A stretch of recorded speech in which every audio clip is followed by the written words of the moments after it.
Hello दोस्तों, voting से कुछ दिन पहले दोनों चुनावी राज्यों यानी कि महाराष्ट्र और झारखंड में चुनावी माहौल क्या है वो सामने आ गया है। दोनों चुनाव राज्यों में कौन सरकार बनाने की स्थिति में है, यानी कि झारखंड में जेएमएम रहेगी या बीजेपी आएगी, और वहीं महाराष्ट्र में दोस्तों बीजेपी का जाने का समय आ गया है या फिर नहीं। तो दोस्तों आज की वीडियो में हम यही चीज़ समझेंगे। सबसे पहले हम बात करेंगे महाराष्ट्र की। तो दोस्तों दोनों सर्वे मैं आपको दिखाऊंगा। पहला सर्वे है लोकपोल का सर्वे। ये देखिए, ये रहा। लोकपोल सर्वे कहता है महाराष्ट्र चुनाव 2024 में महायुति का सफाया हो रहा है। लोकपोल के सर्वे में महायुति यानी एनडीए 145 से बहुत पीछे दिखाई दे रहा है। तो दोस्तों लोकपोल सर्वे में बीजेपी 128 पे दिखाई दे रही है। वहीं इंडिया यानी कि महाविकास आघाड़ी को इसमें 162 सीटें दी गई हैं।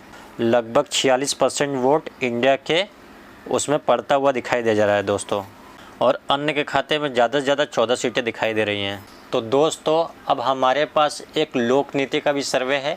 वो सर्वे क्या कहते हैं उसको देखते हैं दोस्तों। तो दोस्तों लोकनीति के सर्वे ने महाविकास आघाड़ी के दलों को अलग अलग बांटा है। इसमें कांग्रेस को 68 और उद्धव वाली शिवसेना को 41 सीट दी है। वहीं दोस्तों शरद पवार एनसीपी वाली दल को 44 सीट और वहीं अदर को दोस्तों 5 सीटें दी हैं। और कुल मिलाकर दोस्तों महाविकास आघाड़ी की अगर सीटें देखें तो ये होता है 158। यानी दोस्तों लोक नीति सर्वे के अनुसार महाविकास आघाड़ी को बहुमत दिखता हुआ दिखाई दे रहा है। वहीं दोस्तों महायुति यानी कि एनडीए खेमे में लोक नीति ने बीजेपी को 79 सीटें दी हैं, शिवसेना शिंदे गुट को 23 सीटें और एनसीपी अजित पवार को 14 सीटें और अदर को 15 सीटें दिखाई दे रही देते हुए। यही दोस्तों कुल मिला के महायुति को यानी कि एनडीए को 131 सीटें दी गई हैं, जो कि दोस्तों बहुमत के 145 सीटों से कई पीछे दिख रही हैं। और दोस्तों महाराष्ट्र और झारखंड दोनों चीज़ों को छोड़ के हमारे देश के प्रधानमंत्री विदेश चले गए हैं। 5 दिन तक दोस्तों देश के प्रधानमंत्री विदेश गए हैं, और पहली बार ऐसा हो रहा है देश में चुनाव है और हमारे देश के प्रधानमंत्री विदेश गए हुए हैं। और जहाँ तक दोस्तों इससे पहले कभी नहीं हुआ, अगर भारत में छोटे चुनाव भी हैं तो भी देश के प्रधानमंत्री विदेश गए हों। तो दोस्तों बात यहाँ पे ये है कि एक बहुत बड़े राज्य में चुनाव है और देश के प्रधानमंत्री विदेश जाना, ये बहुत बड़ा प्रश्न चिन्ह है दोस्तों। तो दोस्तों महाराष्ट्र के बाद झारखंड की बात कर लेते हैं। महाराष्ट्र में जेएमएम ने भारतीय जनता पार्टी के दांत बहुत खट्टे किए हुए हैं। जेएमएम में कल्पना सोरेन के लिए जिस तरीके से उनको प्रतिक्रिया मिल रही है ये बहुत बड़ा अकल्पनीय है दोस्तों। और दोस्तों कल्पना सोरेन हेमंत सोरेन के जेल जाने के बाद राजनीति में कदम रखी हैं। और दोस्तों बड़ी बात यह है कि उनके रैलियों में आ रही भीड़ मोदी और शाह के रैलियों की भीड़ के जैसे टक्कर दे रही हैं। और दोस्तों कल्पना सोरेन जिस स्टाइल में जिस आक्रामकता के हिसाब से वो रैलियों को संबोधित कर रही हैं, और दोस्तों उनको देखकर लगता नहीं कि उनका राजनीति में अभी रिसेंटली 1 साल हुआ है। इस तरीके से वो सभा को संबोधित कर रही हैं दोस्तों।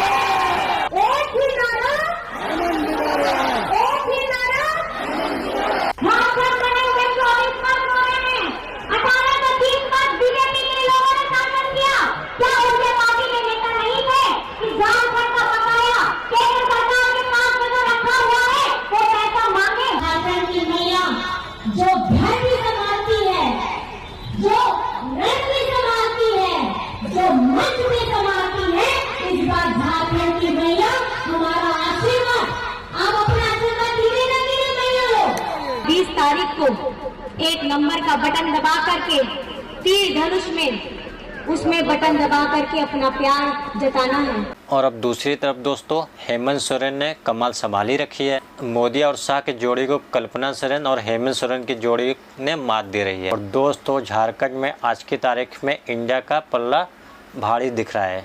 अगर दोस्तों चुनाव आयोग ने अपना काम ईमानदारी से किया, झारखंड में सरकार बनने का जो क्रम है वो टूट सकता है दोस्तों। और यहाँ पर दोस्तों जातीय जनगणना के मुद्दे पर और संविधान के मुद्दे पर राहुल गांधी और उनकी बहन प्रियंका गांधी मुद्दे पे कड़क तरीके से जुटे हुए हैं दोस्तों। मैं चुनौती देती हूँ मोदी जी को, अमित शाह जी को, मैं चुनौती देती हूँ कि मंच पे खड़े होकर कह दें कि कि वो जाति जनगणना करवाएंगे। और देश का प्रधानमंत्री खुलकर स्टेज में झूठ बोलता है, कहते हैं कि राहुल गांधी संविधान को खत्म करने की कोशिश कर रहा है। राहुल गांधी 4000 किलोमीटर चला है कन्याकुमारी से कश्मीर तक भारत जोड़ो यात्रा में। हर रोज हम कहते थे संविधान को बचाना है। तो दोस्तों, राहुल गांधी और प्रियंका गांधी मोदी और शाह को घेर रखे हैं। और दोस्तों, शरद पवार और उद्धव ठाकरे, हेमंत सोरेन और कल्पना सोरेन सब मजबूती से पकड़े हुए हैं। स्थानीय जगह पर वो लोग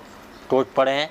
परिणाम क्या होगा वो तो 23 तारीख को ही पता चलेगा दोस्तों। और मेरी एक महाराष्ट्र की जनता से कहना है कि अपना कैंडिडेट आप काम के मुद्दे पर वोट करें। आप जिसको भी वोट दे, जो भी पार्टी को आप जिताना चाहे वो पार्टी को जिताए, बट काम के मुद्दे पर फोकस करें और वोट ज़रूर करें दोस्तों। वोट करना हमारा अधिकार है। तो वीडियो में अभी के लिए इतना ही दोस्तों। वीडियो अगर आपको पसंद आया तो वीडियो को लाइक शेयर सब्सक्राइब जरूर करें। थैंक यू सो मच दोस्तों। जय हिंद दोस्तों।